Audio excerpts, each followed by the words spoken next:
Okay. Lisa, you're chairing?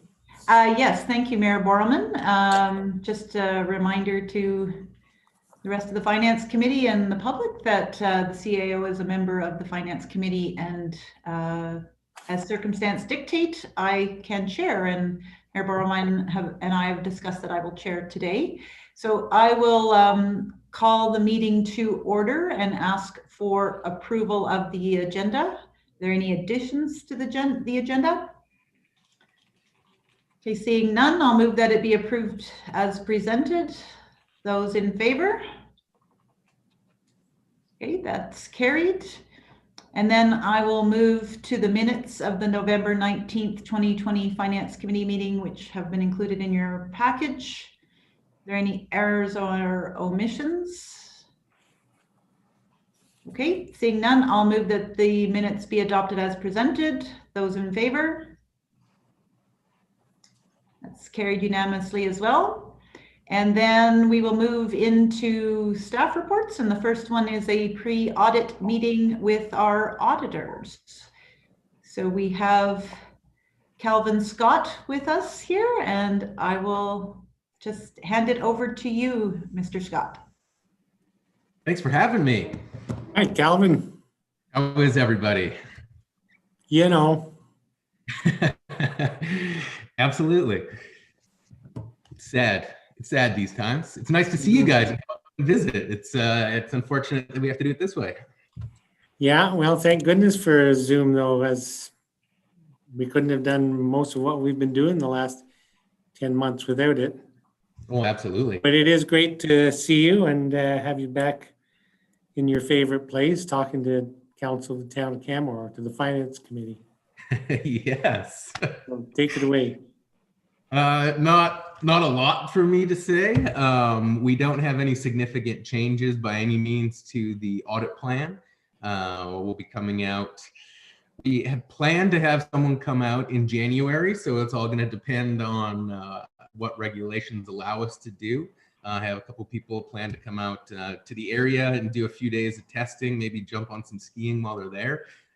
If we can make it any easier. I know we did most of the audit last year, if not all of it virtually, but there's still some things that make it a little bit easier to come out and do if we can do that, such as payroll testing, to look through some files, looking through some legal agreements, that kind of stuff, where it's more efficient for us to be out. So if we can make that happen, we will. If not, we'll be doing the same as last year again. Timing wise, Michelle will be back to start the audit first week of February. If that works for the team, that's when she'll be starting. She will be getting going on it a little bit earlier. She finishes up her mat leave at the start of February, but she will be working a little bit from home. So she'll get a little bit of a head start in January as well. So we'll have pretty much the exact same team coming back to do the audit as in previous years. And so we don't expect anything different, always nice and clean. We began some testing already. We've been dealing with some equity adjustments. So we're already well into the swing of starting the audit and getting going. So I guess this meeting is more an opportunity for you to ask if there's, for me to ask you if there's any areas you want us to look into, any concerns that you want us to take a look at ahead of time. I wouldn't, if I may, Ms. DeSoto.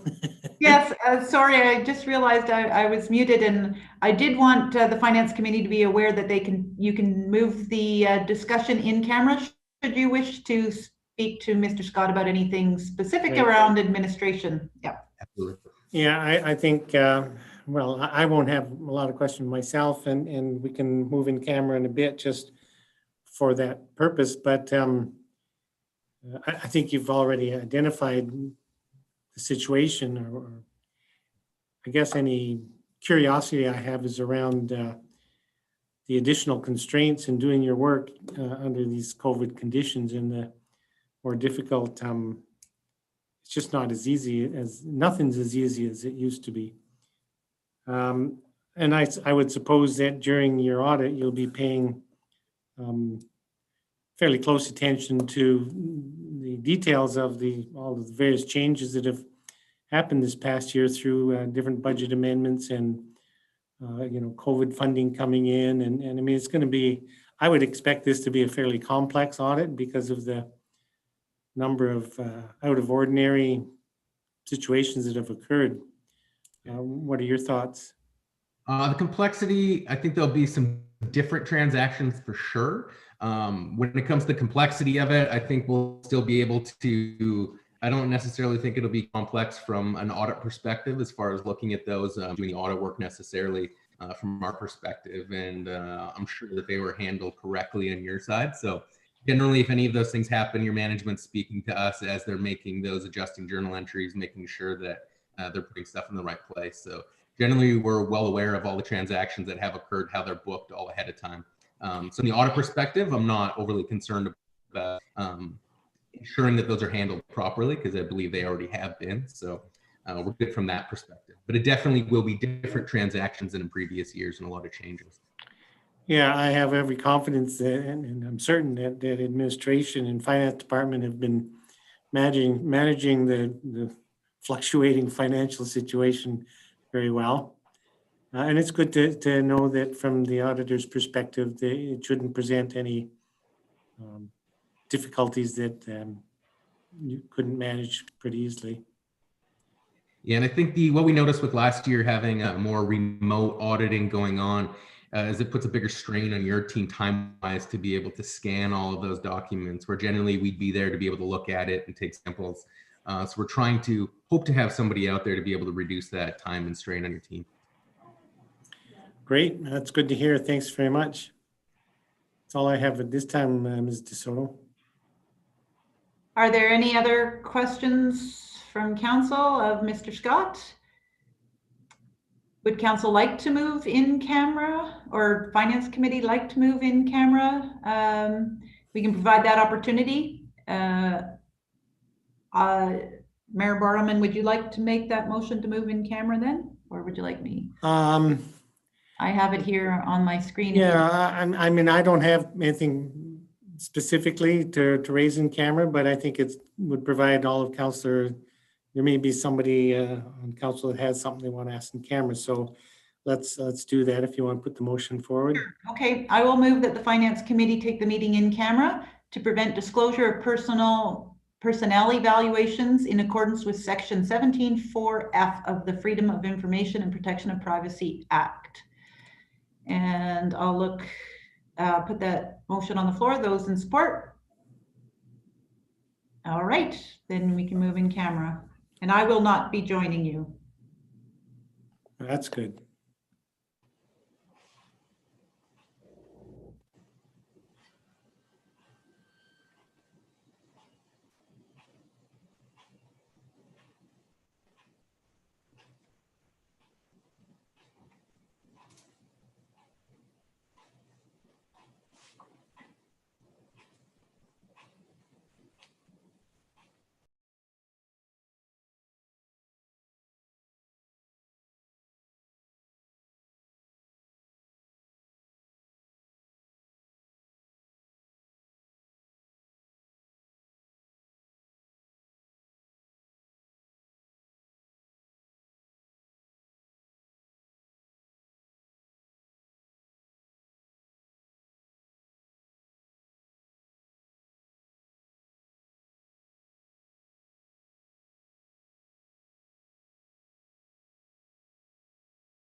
Okay, are we all back? Welcome back. I believe we are. So we're back in public session. Are there any other questions at this time for Mr. Scott? Or Councilor McCallum? I guess I'm chairing there. That can be you, Mr. Soto. Yep, that's fine. We can co-chair. Okay. Thank you, Mayor Barman, Ms. DeSoto. I just had a question with how the audit is going to be performed this year. Is there going to be the ability through the audit, for the auditors to tease out what they believe are COVID costs or COVID premiums? Or is that outside of the realm of a regular audit? That's going to be outside the realm of regular audit. Okay. We would definitely have, I'm sure when I'm presenting the financial statements to you in a few months' time, a lot of the reasons and supporting explanations I'll be giving you will relate to COVID directly. But as far as splitting out those costs specifically, that would be outside of the audit engagement. That's what I thought. Okay, thank you so much.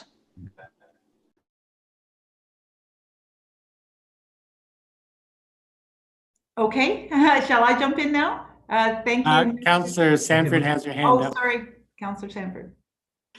Sorry, I know you can't see the whole screen sometimes. So could you let us know if the provincial government has given you any guidelines on how to manage the COVID discretionary things that have come up? Has the provincial government given you any direction of how to manage that now? Not direction on as far as managing it. We know on the grant side of the deferral and the related expenses, and we would have the option of reporting any of those and disclosing them in the financial statements or in separate reporting to be able to help disclose that to any users of financial statements, or to, if they would like to see that, for sure we can do it. But there is no formula or template or information that you have Not to at this follow. time, no. So hopefully one will be coming in the future, or we'll be creating one for you. Okay, great, thank you. Any other questions for Mr. Scott? Okay, now, thank you, Mr. Scott. Appreciate you joining today. Thank you for having me. Yeah, good to see you, Calvin, and we'll look forward to seeing you again in the new year. You bet. Have a great holiday, everybody. You too. Talk to you Happy soon. Christmas. Thank you. Yeah. Okay, so now we'll move to item D2, which is a high-level presentation of the 2021 budget overview. And is it Ms. Rogers? Yep, I'll just share my screen for you.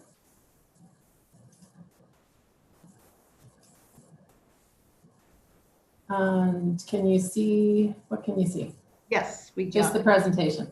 Yes. Okay, perfect. All right, let me just move my camera. Sorry, thank you.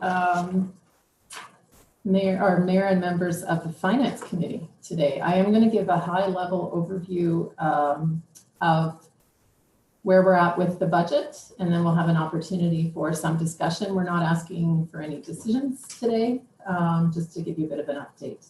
I wanted to start with a reminder of previous council direction that we have received. This is direction that council provided in August. And so there were 3 motions that directed the preparation of the budget. The first being that the preliminary operating and capital budgets and business plans for 2021 do not exceed a 3% tax increase over the originally approved 2020 budget, which is the same as an 8% tax increase over the reduced 2020 COVID budget.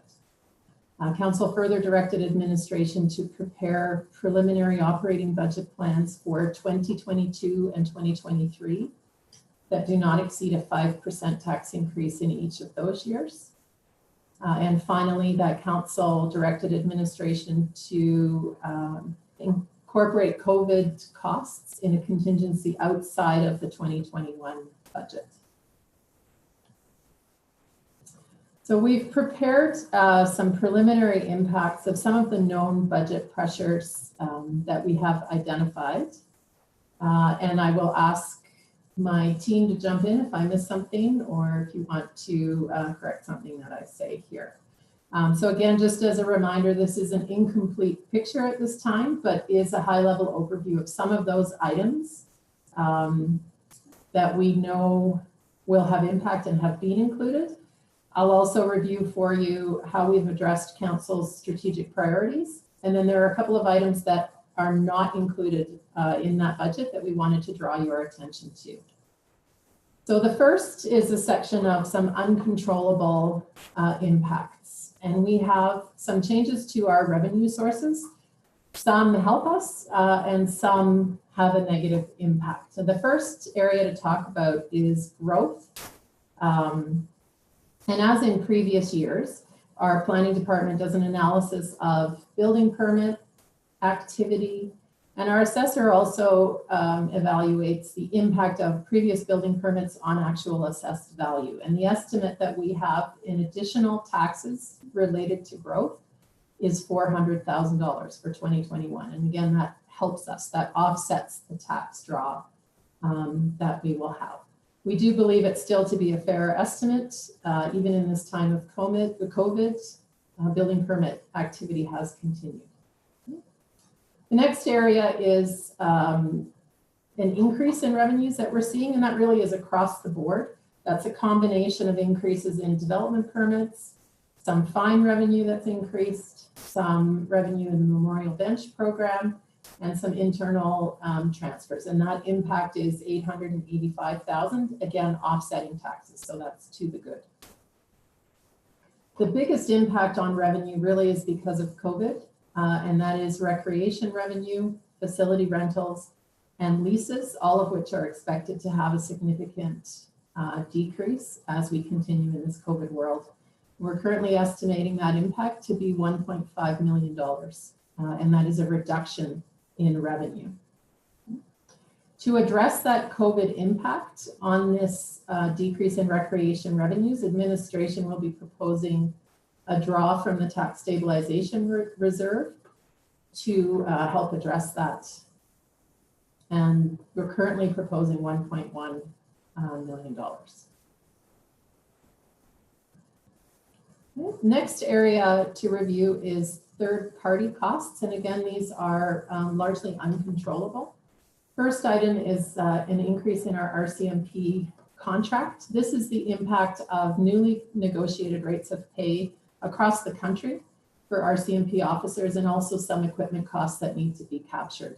And just to flag for you, in 2022, we are expecting an additional significant increase, and that is because our population is estimated following our next federal census to exceed 15,000.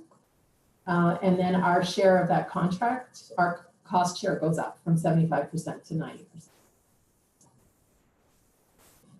Insurance costs are expected to increase. This estimate of $55,000 has been arrived at in conjunction with discussions with our insurance provider. We don't yet have our invoices or bills for 2021, but this is the estimate that they have helped us come up with. Our affiliates that we fund have really largely kept their budget requests to the same level. This $37,000 decrease is actually a slight decrease from the library. All other affiliates have remained stable and have not asked for increased funding. On the Rome Transit side, we are anticipating a requisition increase of $110,000. And then finally, Boker-Steven, you may recall when we brought the snow and ice control policy for approval. Following that was a renegotiation of our Boker-Steven snow removal contract, and those contract costs have increased by $60,000. And finally, we have some debt servicing costs for the Cougar Creek flood retention flood debris structure, which have an impact of $189,000.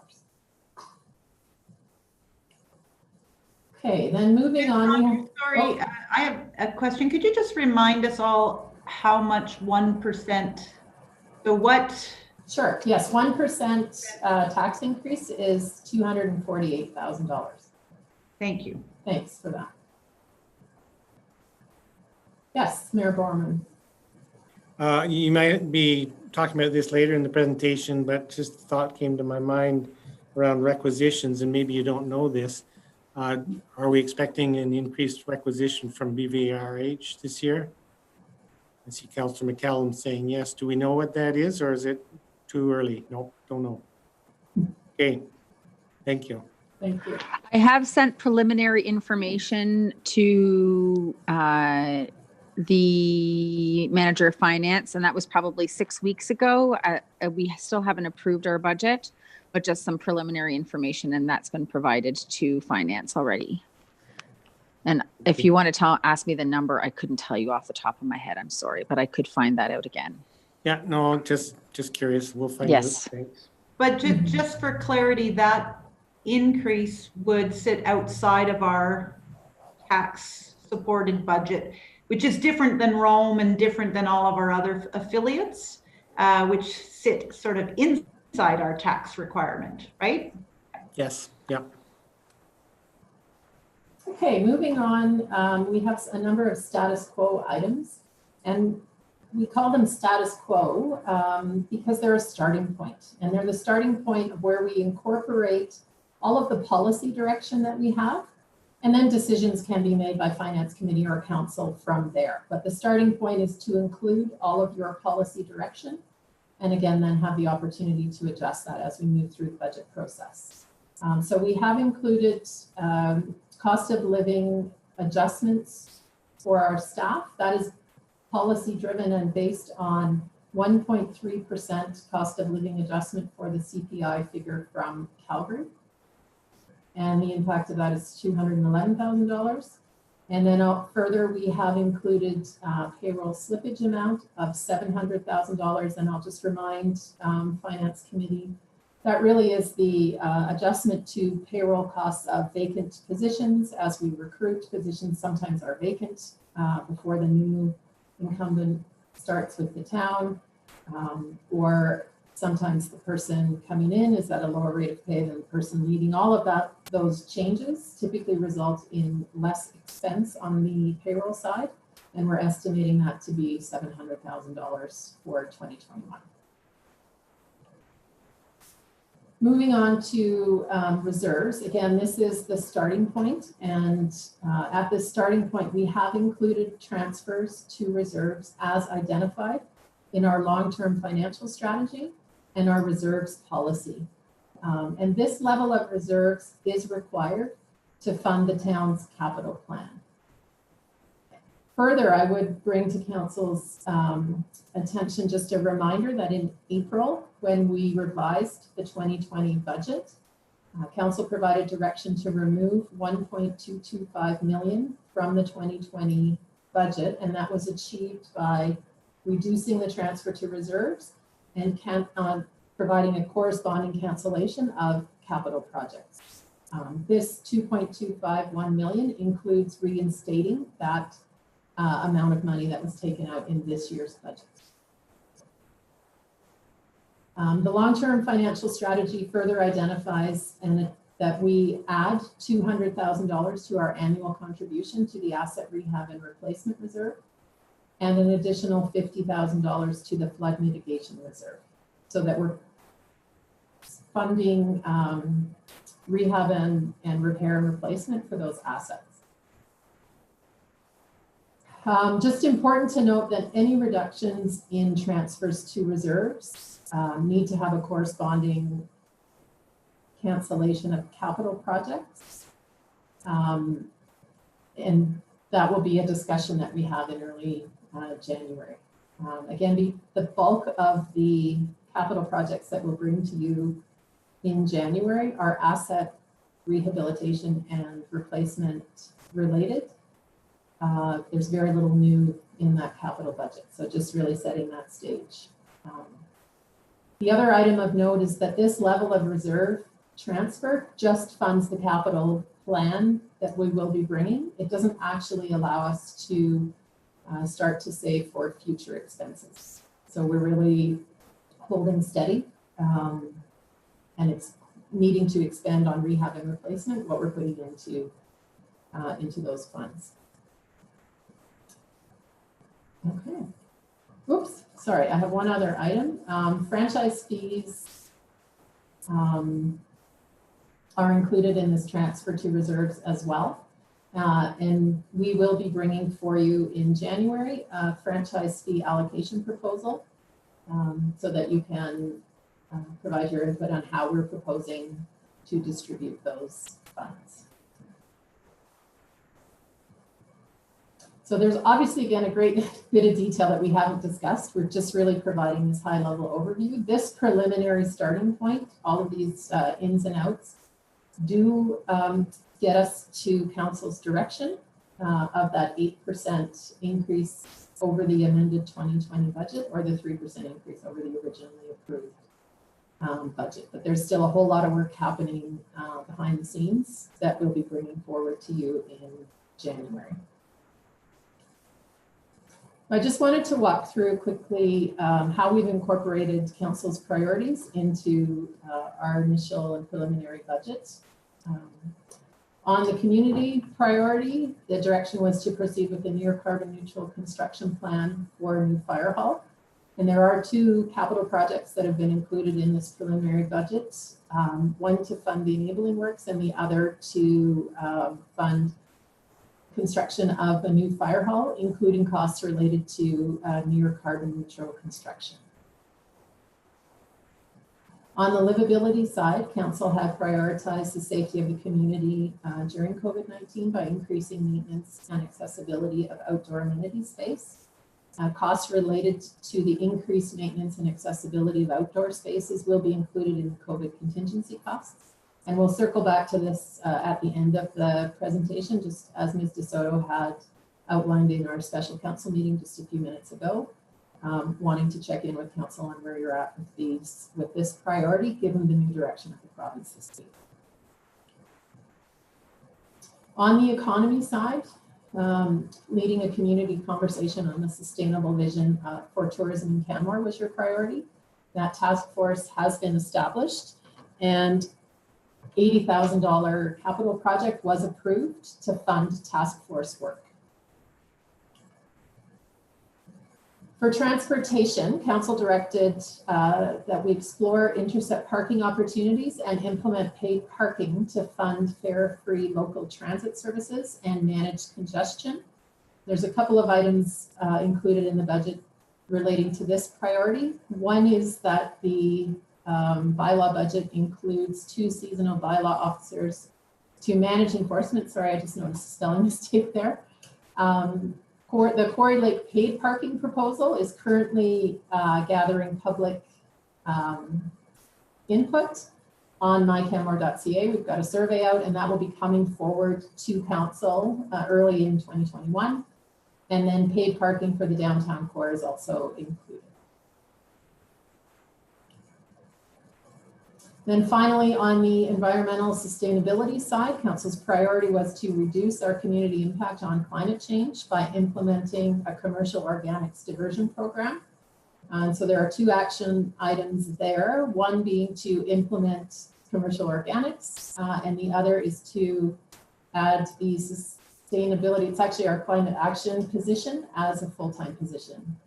That position is currently a grant-funded position through FCM, and we are proposing that that position be added as a permanent position and funded through the franchise fees. But again, you'll hear more about that with the franchise fee allocation discussion. So not included in the budget. Again, there are a few items we wanted to draw your attention to. We do have 2 seasonal bylaw officers included in the budget whose focus will be paid parking enforcement, but we do not have included any additional full-time bylaw positions.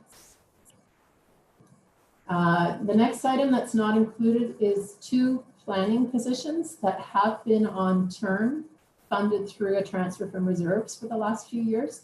Those terms end actually next week.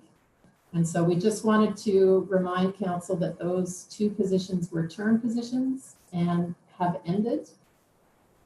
that will have an impact on workload and response times in planning. And the other item that is not included in the budget is performance increases for town staff.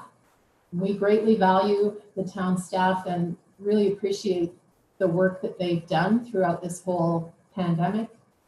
They've provided frontline service to our community, making sure that our essential services have continued. But with so many of our own staff and so many of our community members laid off and significantly impacted by COVID, we have removed that performance pay. It just is not appropriate to include it this year. And that brings us to checking back in with you on the two items that were raised in the special meeting of council this morning, but had more of a budget tone to them, and was why we wanted to discuss them in more detail with you here in the Finance Committee. One was, again, getting your input on the outdoor amenity management piece, and the other to check in with you if there is any revised direction from those initial motions you provided in August in light of the new restrictions that came out this week. So I'm happy to answer questions or have Ms. DeSoto lead discussion on these two items. Yes, thank you, Ms. Rogers. And what I would really like to do is have Ms. Smithers speak to item number 1, which is around the outdoor amenity management and specifically our outdoor ice surfaces and what administration was gearing up to do prior to this latest announcement. And just again, thought we should be checking in with you on your expectations, your thoughts on community concerns regarding management of users of these spaces. So Ms. Smithers, I'll hand it over to you. Sure, thank you. So with the outdoor amenity, outdoor activity piece for the winter, there were two components to that. Really, one was more kind of infrastructure focused and one was more event focused. And the event piece where the town would be kind of actively promoting opportunities to be outside, we've parked until January, just given the current provincial regulations. It wouldn't make sense to be considering events at this point in time. So then when we turn our focus to the more kind of infrastructure provision piece, there is still the intent to proceed with the maintenance of the gravel trails, so packing those down so that they can be used, but we just wanted to check in with council to make sure that that is still consistent with your direction and priorities given the changing landscape that we're facing right now.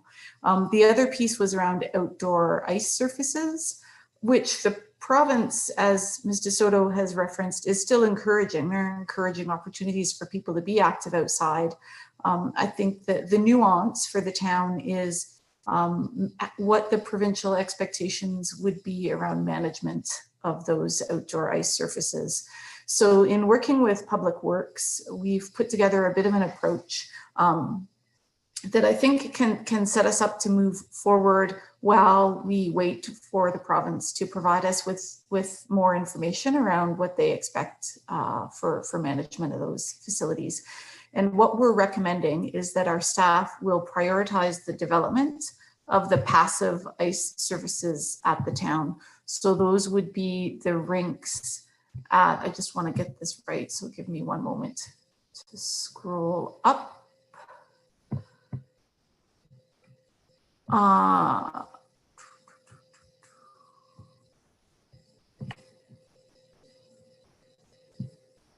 The Rundle Crescent, Peaks of Grassy, and Three Sisters ice surfaces near the OLS school. So those would be the rinks that we would start with in prepping those. And one of the reasons that we would start with those ice surfaces is they're kind of more passive smaller surfaces, so better suited to just kind of individual or family skates, but don't really provide an opportunity for like an organized game of shinny or something like that, where we just don't have enough information yet on whether we'd be able to support those activities.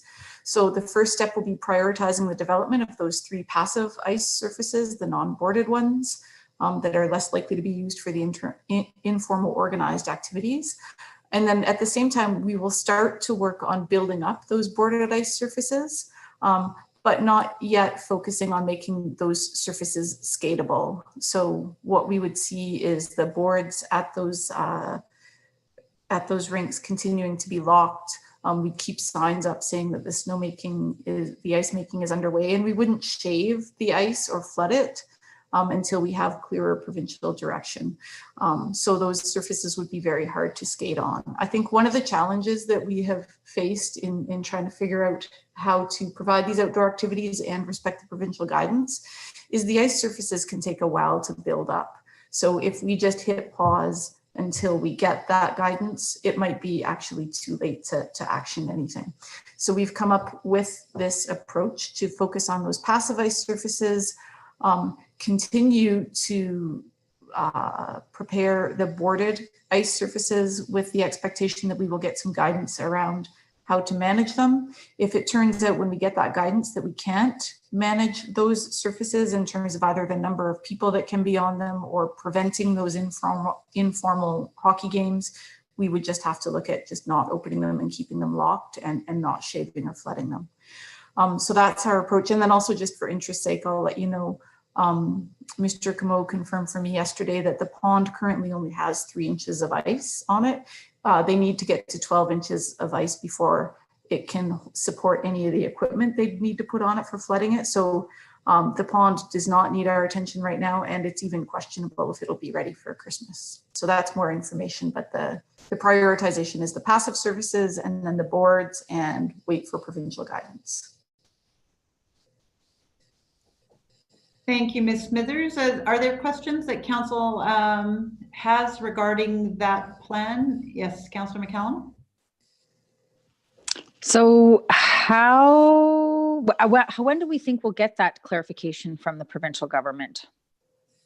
I believe yesterday in the phone conference that Ms. DeSoto was in, they had said in the next few days. Okay. I think it's a good plan. My only concern is that those surfaces are small and those neighborhoods will be inundated. And that's not, I'm not saying that so that we should just not open them. I'm just flagging that as I think it's important that we open these ice surfaces. And since like my kids have been using the rink, and I know lots of people have been using the rink over the last couple of weeks, especially since things have sort of clamped down a little bit. And I think it's a form of exercise that a lot of people can enjoy. I just am kind of worried about how those neighborhoods are going to be affected, but I guess we'll wait and see. Yeah, I would agree. I think the challenge for us is if we proceed with the boarded rinks as a priority, and then it turns out that the guidelines are so restrictive that we don't know, that we just don't have the resource to manage them. Yeah. I mean, maybe then we just look at opportunities to have a shorter rink or something. We don't know what we don't know yet. No, I know. But I think it's a measured approach, and I just wanted to comment on that. So thank you. Thanks. Any other questions or comments? So just to weigh in, this is a really complex question. In the face of it, it doesn't seem that complex, but it is. Particularly at a time when our indoor rec facilities are closing down and everything else is kind of shrinking in on people. Our only opportunity to get any sort of release from the stress in that sense is by using the outdoors, going for walks or skiing or whatever else. So in that context, improving or increasing the outdoor winter outdoor facilities it seems really critical to me. But I also recognize that this could create a much more difficult situation for the town to adequately manage and monitor, particularly if our encouragement to not travel unnecessarily is ignored. And if we have visitors coming and using our rinks, I would still lean towards wanting to put the additional facilities in place. I really feel that mental health is sort of trumps these other concerns. But when I say that, I have to recognize that there'll be a cost to the town, a cost to the taxpayers. So, yeah, that's what's running through my head right now. Councillor Sanford? Thank you, Ms. DeSoto. I think the strategy that you're proposing, Ms. Smithers, is good because these smaller rinks are not centrally located. You know, they're located more in residential neighborhoods. People may be attracted to those locations, but they're also not as visible. I see how the challenge to have boarded rinks be put into service as soon as possible could lead us down some difficult paths, because once we attract people to those locations, then it's again that management piece. How do you manage the numbers of people? And it sounds like the pond itself is kind of self-regulating with the lack of ice on it right now. So I think that measured approach, you know, phasing in these in 3 different ways is good, because we don't know what's going to happen by January 12th. I mean, if these restrictions get lifted on January 12th, we should be ready to deploy some of these outdoor venues. And if they don't get, if the restrictions don't get lifted, then, you know, we're still in that holding pattern. But I like the phasing in of the 3 different amenity spaces. So I appreciate that. And definitely maintaining the gravel paths is a great idea too, because people do have to get outside and walk, and you will be plowing the paved paths right down to the surface, but the gravel paths will just be rolled and made more walkable than they are under normal conditions. So, you know, people are going to be out for walks. People are going to be doing all that outdoor activity, but I think the plan sounds good. Thank you, Councillor Sanford. Councillor Mara, you had your hand up? Yes, I did. I just wanted to echo what Mayor Borman said, and I do like the phasing in approach that Councillor Sanford is mentioning there. I do want to mention that a lot of locals too that have the ability to travel. I know this past weekend there were at 9:30 in the morning about 80 locals up at Goat Pond. So people are finding other amenities and ways to avoid crowds.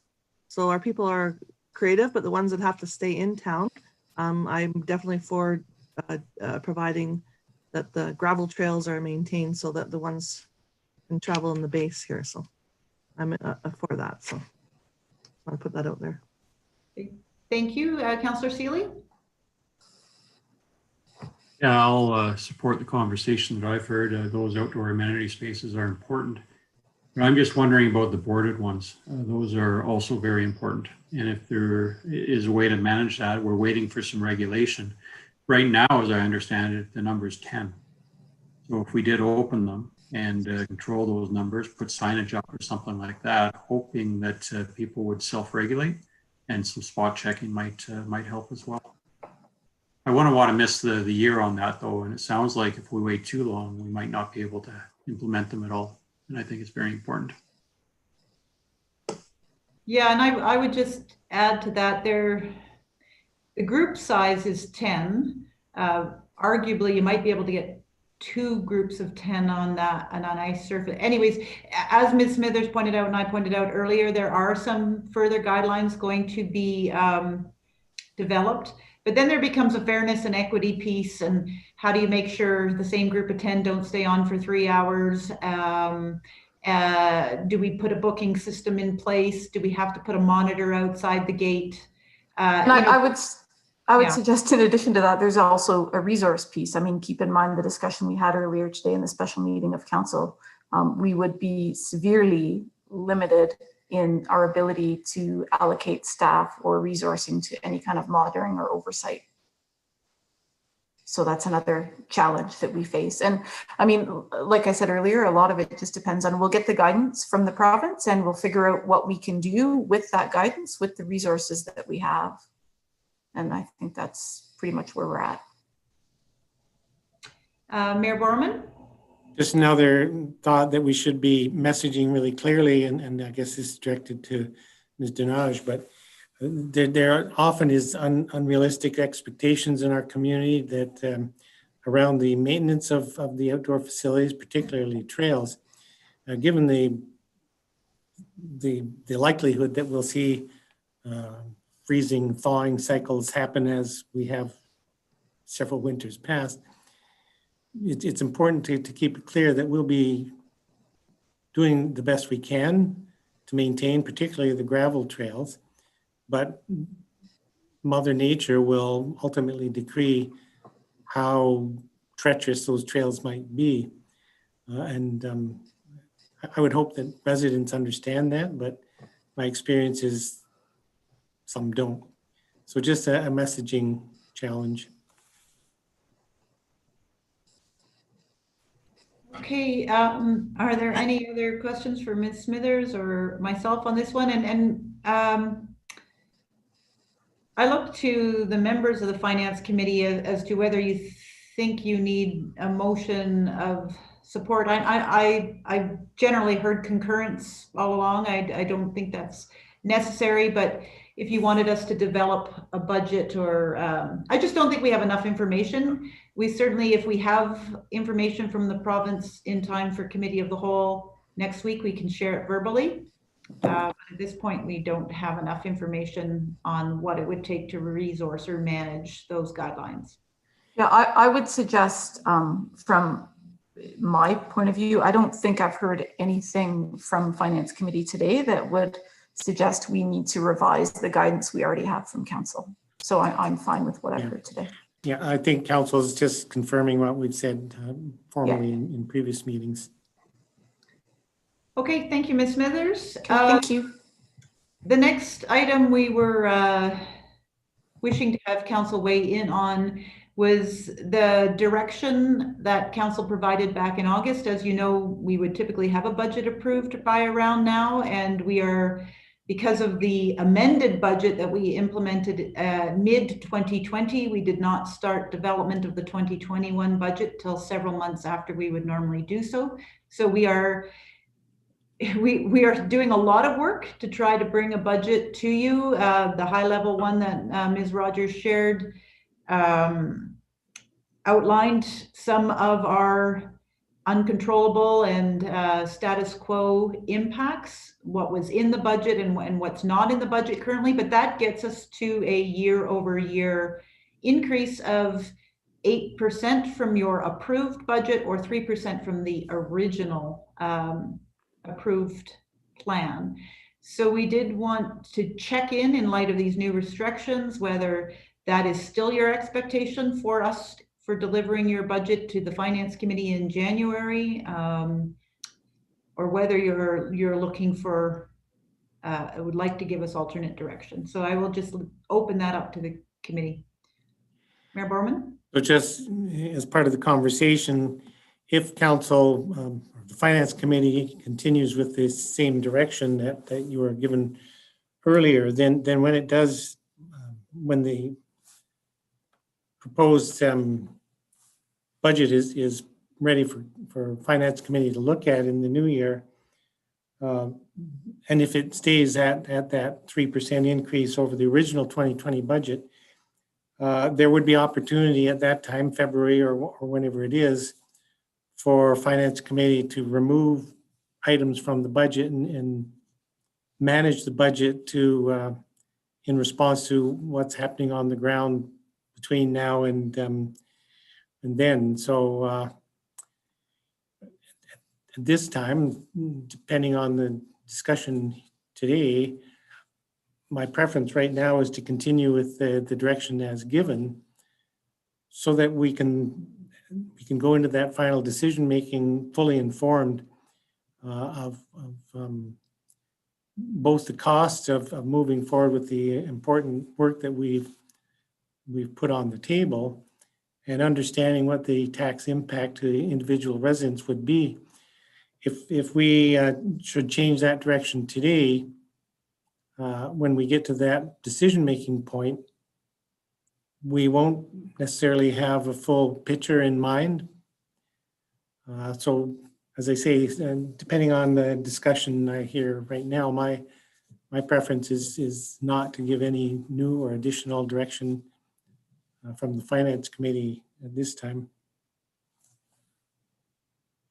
Any other comments or discussion on that?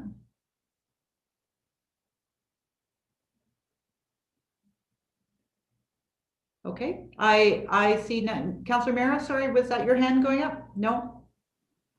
Just to be clear, sorry to butt in, Mr. Soto.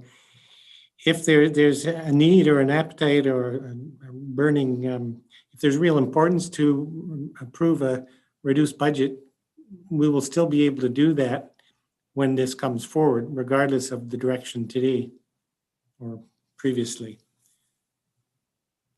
Councillor Sandberg? Yes, I agree with you, Mayor Borman. These new restrictions that come into place, we don't know what impacts they're going to have for the rest of this year or into the beginning of next year. So I think it would be better to stay with the budget allocation that we've already discussed and agreed to. And then we can see what happens with the next phase of this restriction, and if we're going into more restrictions in January, or what is going to happen. So I think we should just stay the course. Okay, well, I have nothing further. Ms. Rogers, I'm not sure if you had anything you wanted to close with, or? No, thank you. That was everything we wanted to cover today. Okay, I will then move that the Finance Committee be adjourned. Those in favor?